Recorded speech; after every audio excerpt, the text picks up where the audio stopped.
Hello, members of the board. My name is Jenny Brixey, Brixey. I'm a parent from the Applegate Head Start program. My daughter currently attends the Native American classroom. She graduated from the Native Early Head Start classroom last year.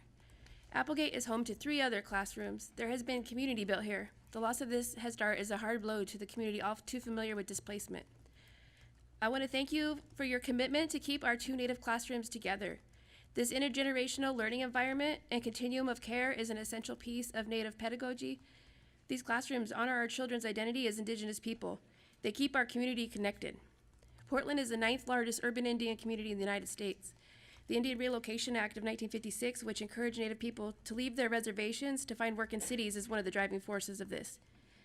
The Native classrooms are critical for our Indigenous students and families as it provides an early learning experience that is culturally responsive and trauma-informed.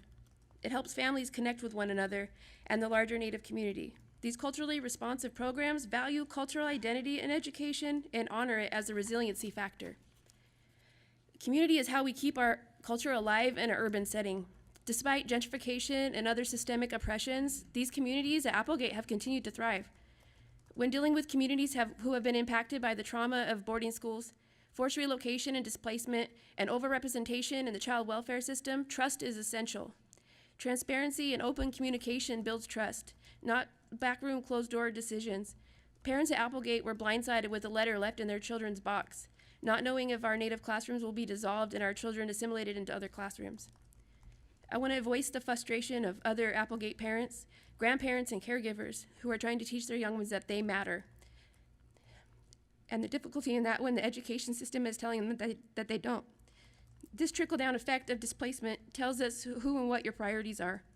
It's disheartening to see our children so low on this list that they didn't constitute a mention during the process or the last board meeting, not even an acknowledgement of their very existence.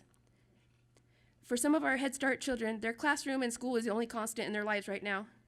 We have unhoused families who ride the bus from shelters or different friends and families' couches to bring their little ones to Applegate because they know it's a safe place.